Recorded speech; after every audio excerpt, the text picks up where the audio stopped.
अवतार लिया है, उन्हीं के दर्शन करने जा रहे हैं।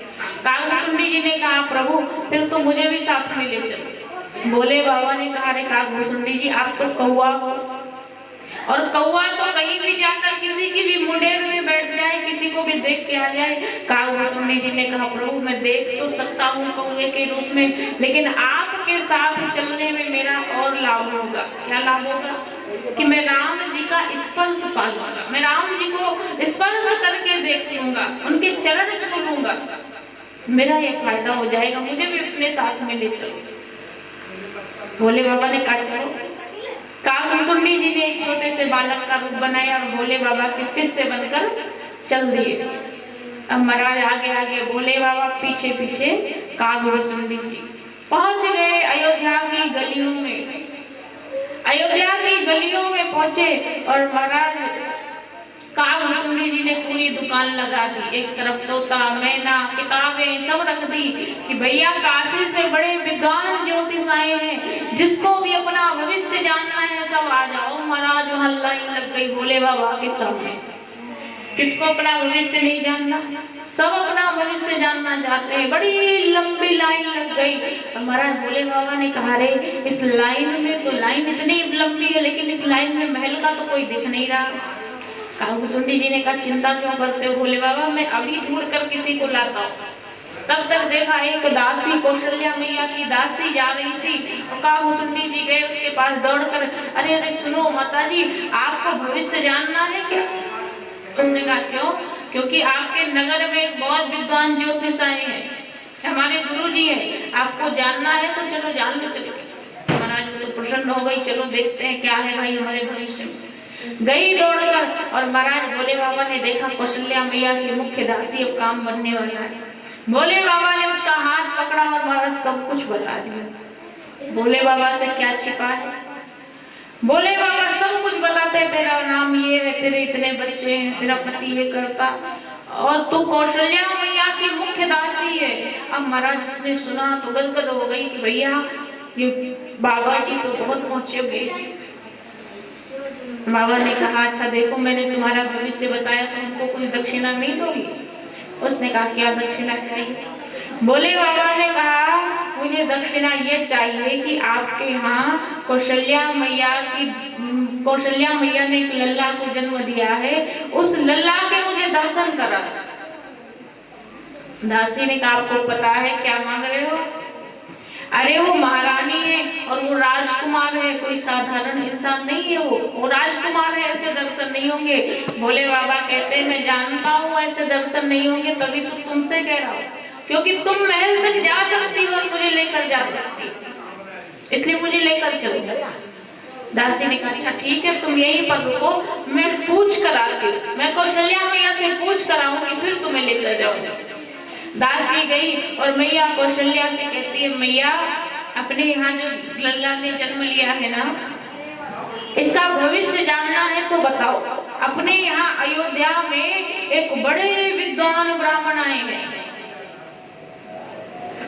वो तो हाथ पकड़ते ही सब कुछ बता देते हैं। मैया कौशल्या ने कहा फिर देर क्यों करके जाकर बुला ले।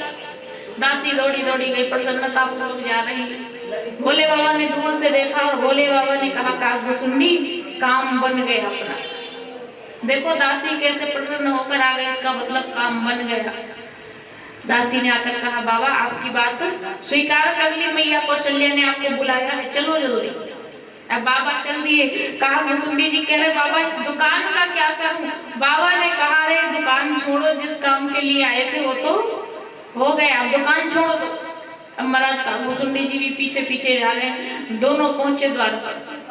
दासी ने रोक लिया। दासी ने कहा अरे सुनो तुम दोनों अंदर नहीं जा सकते, एक ही अंदर चलो। मैया कौशल्या ने एक को लाने का आदेश दिया है। बोले बाबा चले, बोले हाँ चलो हमको ले चलो, ये तो छोटा सा बच्चा है, इसे कुछ लाकर पूड़ी खीर लाकर दे दे, खाता रहेगा यहीं बैठ कर। कागभूषुंडी जी ने पीछे से कुर्ता पकड़ लिया। अच्छा बोले बाबा बड़े होशियार हो, हैं? अकेले अकेले दर्शन चले, साथ में थे और दर्शन अकेले करने जा रहे हो। दर्शन करते टाइम में बच्चा हो गया? ना ना ना, ऐसे नहीं जाने दूंगा, ऐसे गए तो मैं आपका सारा राज खोल दूंगा। कागभूषुंडी जी बोल पड़े। उन्होंने कहा दासी तुम्हें पता है ये तो बूढ़े बाबा है, इनको आंखों से दिखता कम है, अब नहीं दिखता इनको इतना। मैं छोटा हूँ और देखो बालक जो है वो छोटा सा होगा, उसके हाथ भी छोटे छोटे, पतली पतली रेखाएं होंगी, तुम मुझे ले चलो, मैं सही से देखकर सब कुछ बता दूंगा। दासी ने कहा तुम चलो, तुम बाबा यहीं रुको। भोले बाबा ने सोचा ये तो उल्टा हो गया। भोले बाबा ने कहा अच्छा दासी ऐसा करो, हम दोनों को ले चलो, ये सही कह रहा है, मुझे आंखों से थोड़ा कम दिखाई देता है, ये रेखाएं देखकर बताएगा और मैं सब कुछ बता दूंगा। दासी दोनों को लेकर अंदर गई और महाराज मैया कौशल्या राम जी को लेकर आई गोद में, सामने बैठ गई, सामने भोले बाबा बैठे हैं। जैसे ही भोले बाबा ने राम जी को देखा महाराज इतने प्रसन्न हो गए, इतने प्रसन्न हो गए कि आंखें बंद कर ली, ध्यान में चले गए। महाराज थोड़ी देर बीती, मैया कौशल्या को चिंता हुई कि बाबा को क्या हो गया, मेरे आंगन में बाबा को क्या हो गया। पकड़ कर हिलाया, बाबा कहाँ खो गया। बाबा कह रहे कुछ नहीं, मैं तो सब देख रहा था, भविष्य कैसा है आपके बेटे का, बताओ कैसा भविष्य है। बाबा ने कहा बहुत अच्छा भविष्य है, आपका बेटा जो है वो तीनों लोकों में आपका नाम करेगा, ये कोई साधारण नहीं है, आपका बेटा जगत का स्वामी है। और देखो इसके जीवन में एक ग्रह है। मैया ने सुना ग्रह, कौन सा ग्रह बाबा। राम जी ने देखा कि भोले बाबा जो है वो वनवास की बात अभी बताने वाले हैं, जो वनवास है उसकी बात अभी बताने वाले हैं, जो दुख मैया कौशल्या को बाद में होगा वो अभी से रोना शुरू कर देंगे। इसलिए बाबा का कुर्ता पकड़ कर खींचा, ना बाबा अभी मत बताना कुछ भी। अब कह तो दिया है कि एक ग्रह है, मैया पीछे पड़ी, कौन सा ग्रह है बाबा। बाबा ने कहा मैया कोई बहुत बड़ा ग्रह नहीं है, चिंता मत करो, छोटा सा ग्रह है और मेरे सिर में एक चक्र है, अपने लल्ला का पैर यदि मेरे सिर पर रख दोगी तो वो ग्रह कट जाएगा। मैया ने उठाया और महाराज भोले बाबा के सिर पर राम जी के दोनों चरण रख दिए। भोले बाबा प्रसन्न हो गए कि आज मैंने राम जी का स्पर्श और दर्शन दोनों पा लिए, चरण ही अपने सिर पर रखवा लिए, प्रसन्न हो गए। महाराज भोले बाबा ने कहा मैया एक बात और, आपके यहाँ एक बाबा जी आएंगे और वो आपके बेटे को ले जाएंगे। मैया ने सुना, मैया ने कहा बाबा जी मेरे बेटे को ले जाएंगे। ना ना ना, मैं बाबा जी को अपना बेटा नहीं दूंगी। शंकर भगवान ने कहा मैया चिंता मत करो, बाबा जी आएंगे आपके बेटे को ले जाएंगे और इधर से तो अकेले ले जाएंगे, उधर से आपकी बहू के साथ लाएंगे, इसलिए जब कोई बाबा आए आपके बेटे को लेने तो भेज देना। मैया कौशल्या प्रसन्न हुई और भोले बाबा आज दर्शन करके वापस जा रहे हैं। भोले बाबा प्रसन्न हो गए, अवध की गलियों में नाच रहे और अयोध्या की धूल भोले बाबा के ऊपर पड़ रही। इतने प्रसन्न है भोले बाबा कि आज हमने राम जी का दर्शन कर लिया कि आज अवध में उड़ रही धूल धूल बड़ी प्यारी लगे।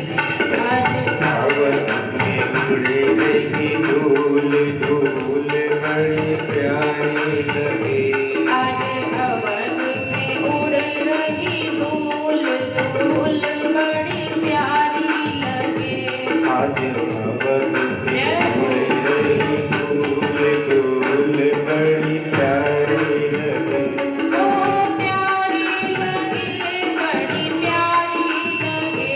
ओ प्यारी लगे, बड़ी प्यारी लगे। आज अवध में उड़ रही धूल धूल बड़ी प्यारी लगे। आज अवध में उड़ रही धूल धूल बड़ी प्यारी लगे।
हरि